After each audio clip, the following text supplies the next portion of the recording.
semua, Assalamualaikum warahmatullahi wabarakatuh.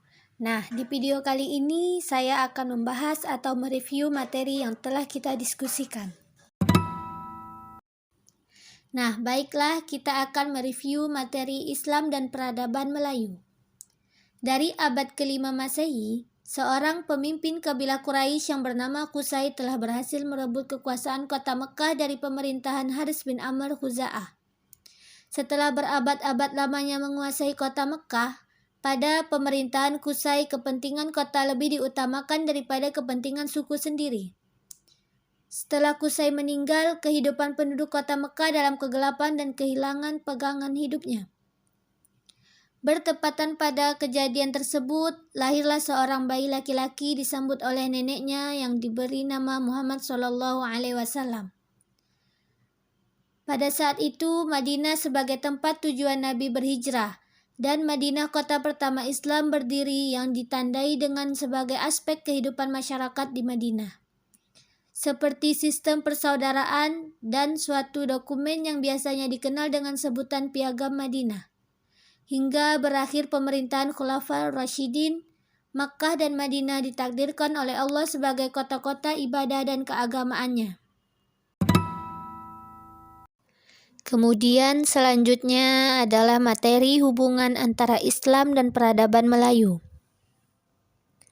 Islam adalah agama yang berasal dari Allah Subhanahu wa Ta'ala, dan peradaban adalah produk akal budi manusia melalui daya cipta, rasa, dan karasnya. Adapun yang kita lakukan dalam mengamalkan ajaran Islam, yaitu menghasilkan peradaban dalam berbagai aspek. Dan dasar-dasar petunjuk peradaban Islam adalah seperti Al-Quran dan Sunnah Nabawiyah masyarakat Islam. Peradaban Islam Melayu bisa dikatakan sebagai suatu daerah di mana terdapat komunitas ras-ras Melayu ataupun rumpun-rumpun Melayu yang telah maju peradabannya dan kebudayaannya, baik itu di sektor politik, pemerintah, teknologi, ekonomi, dan pengelolaan di bidang agraris dan maritim.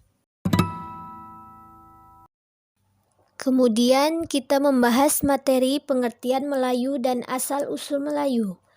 Suku, bangsa, dan bahasa di Sumatera, Semenanjung, Malaya, dan berbagai daerah, seperti di Asia Tenggara Selatan, Thailand, Malaysia Barat, Malaysia Timur, Singapura, Brunei, Kalimantan Barat, Kalimantan Timur, Aceh, Pesisir Timur, Sumatera, Riau, Jambi, dan pesisir Palembang. Pengertian Melayu dikaitkan dengan bahasa ras dan etnik, dan bahasa Islam beliau mencatatkan perihal politik, ekonomi, dan adat istiadat Melayu. Asal nama Melayu dan ras Melayu pada abad ke-18. Nah, orang Barat menamakan orang Melayu yaitu pribumi sebagai bangsa Melayu berdasarkan warna kulit, profil tubuh, dan bahasa yang digunakan. Nah, selanjutnya kita membahas teori dan bukti masuknya Islam ke tanah Melayu. Bukti atau berita dari dalam negeri dan luar negeri antara lain yaitu berita dari Arab, berita dari Eropa, berita dari Ibnu Battuta, berita dari seorang Muslim Tionghoa Mahuan, berita dari India, dan berita dari sumber dalam negeri. Jadi, kesimpulannya yaitu Islam sebagai agama rahmatan lil alamin memberikan pencerahan perkembangan bagi umat Islam. Datangnya Islam ke tanah Melayu dengan berbagai macam dan teori saluran Islamisasi sehingga membuat agama ini bisa berkembang dengan baik dan proses penyebarannya yang damai, sehingga mudah diterima dan memberikan perkembangan terhadap peradaban Melayu yang sebelumnya sudah ada. Materi berikutnya, awal mula terbentuknya komunitas Muslim di kawasan Melayu. Awal mula terbentuknya komunitas Muslim di kawasan Melayu sebelum Kesultanan Demak lahir. Penyebaran agama Islam di Jawa sudah dilakukan baik dari orang asing maupun Bumi Putra sendiri. Masuknya Islam Melayu di Vietnam. Masuknya Islam Melayu di Vietnam pada abad ke-10 dan ke-11 Masehi oleh jamaah India, Persia, dan pedagang Arab Filipina dahulu. Negara Islam lalu dimurtadkan Islam Melayu di Semenanjung Malaya.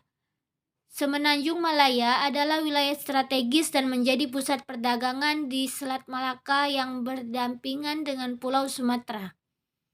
Lalu masuknya Islam ke Indonesia pada saat ini masih belum bisa diketahui pasti. Awal mula terbentuknya entitas politik di kawasan Melayu di Nusantara, pada umumnya entitas atau masyarakat politik disebut Kerajaan AC Milner.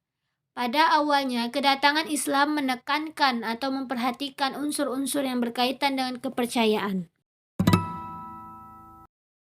Baiklah, materi terakhir kita membahas tentang ulama-ulama penyebaran agama Islam dan karya-karyanya di kawasan Melayu.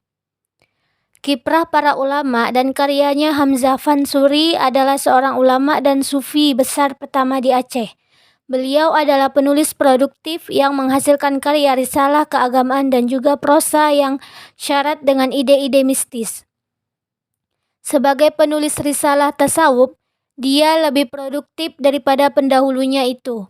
Banyak mengarang kitabnya dalam bahasa Melayu dan Arab. Karya-karyanya antara lain yaitu Mir'at al-Mu'minin atau Cermin Orang Beriman, Jauhar al-Haqiq, Permata Kebenaran, Kitab al-Harokah, Mir'at al-Iman, Kitab al-Martabah atau Martabat Manusia, Mir'at al-Muhaqqiqin, Syarah Rubat, Hamzah Fansuri, Taqiq al-Salihin, dan lain-lain. Karya-karyanya antara lain masih banyak lagi. Kesimpulan, beberapa tokoh ulama telah memainkan pemana penting dalam penyebaran Islam masa awal di Aceh dan memiliki pengaruh yang sangat besar dalam dunia Islam. Mereka telah berjuang dan berkiprah dalam memperkenalkan nilai-nilai Islam dan benar-benar mengajak masyarakat untuk melakukan syariat Islam dengan menyampaikan ajaran-ajaran ortodoksi atau ajaran yang berpengaruhnya kepada Al-Quran dan As-Sunnah. Demikianlah review dari saya. Jika ada kesalahan mohon dimaafkan. Sekian dan terima kasih.